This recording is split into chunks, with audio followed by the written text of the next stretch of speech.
اعوذ بالله من الشیطان الرجیم. بسم الله الرحمن الرحیم. اما بعد، درباره زنا قصه میگویم، شاید کم در هم باشد برای شخصانی که در دنیا زنا میکنند تأثیر بخشد و از این کاری بعد از این کاری افلاس دست کشند. پیغمبر خدا صلی الله علیه و سلم با اصحابشان نشسته بودند.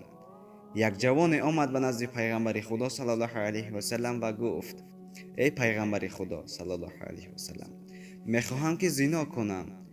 از این گپ جوان صحابه ها به غضب آمدند. پیغمبر خدا صلی الله علیه و سلم به جوان توجه کرده و گفت: ای جوان، آیا تو میخواهی که با خواهر تو زنا کنند؟ جوان گفت: نه. باز پرسیدند: آیا تو میخواهی که با زن تو زنا کنند؟ جوان باز گفت: نه. پیغمبر خدا صلی الله علیه و سلم باز گفتند: آیا تو میخواهی که با زن تو زنا کنند؟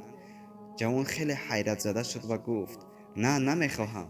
باز پیغمبر خدا صلی الله علیه و سلم گفتند: مگر تو میخواهی که با مادر تو زنا کنند؟ جوان به گریه آمده گفت: نه، هیچ کس این را نمیخواهد. پس پیغمبر خدا صلی الله علیه و سلم گفتند: تو نخواهی؟ به چه سبب به زنا دست میزنی؟ همان زنی که با آن تو زنا میکنی، اون هم خواهر یک برادرت است، اون هم زن یک برادر است، یا اینکه اون هم مادر تو بر این جوان هست. جوان از گپ خود پشیمان شد و از خداوند طلب مغفرت میخواهم گفت که مرا ببخشد که پشیمان هستم.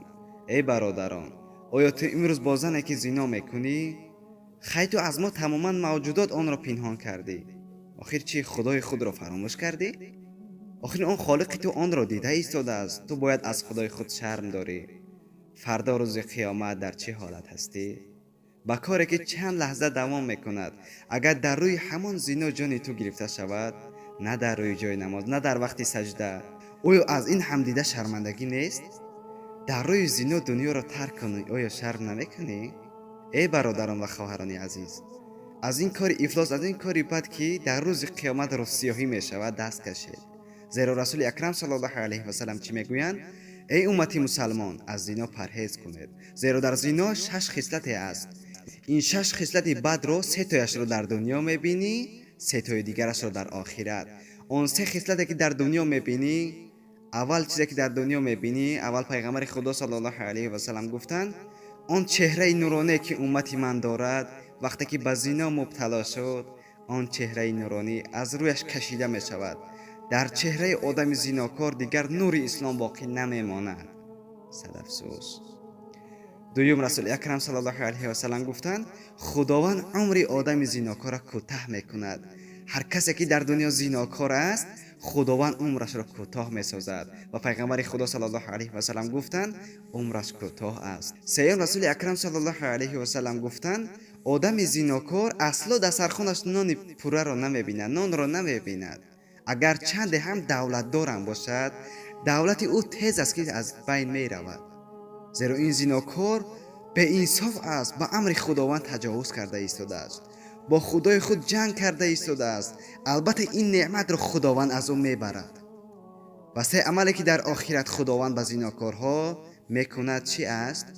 اول، غضب خداوند بالای همین بنده های زناکار است.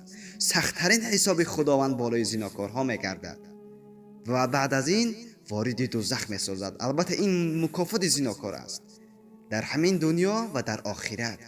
فضلالدین ذهبی در کتابش میگوید که همین زناکارها در آخرت از این همین موضع زنا کرده اشان کشال کرده می شود و بعد از آن ملائکه های دوزخ با تیاقهای آهنین آتشین همین زناکارها را می زدند.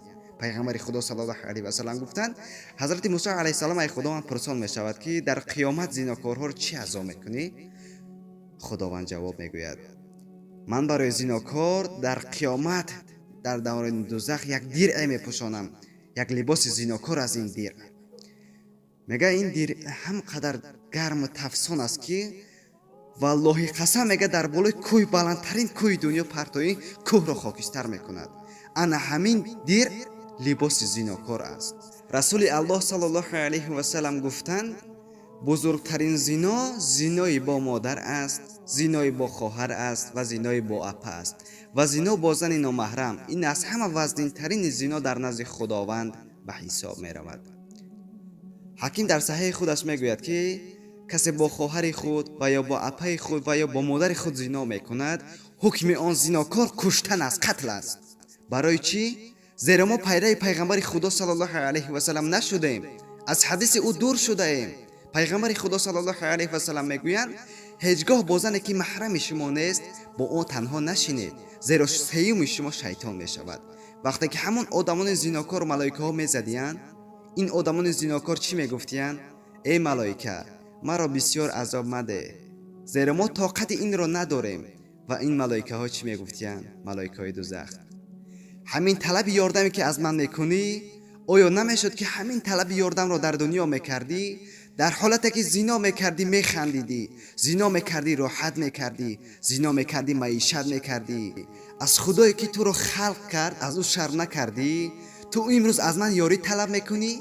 این جای یاردم نیست. همین سوره مؤمنون است، آیه 14 است. همین آیه در تفسیر قرطبی حضرت چی میگویند؟ کدام مردی که زنا کرد نکاح بین خودش و زنش بریده می شود، زنت به تو حرام می شود. ای شخص زناکار، مرحمت برادران و خواهران، کدام راه را انتخاب میکنید؟ البته هر کس را خداوند هدایت به راه راست کند. آمین. السلام علیکم و رحمت الله و برکاته.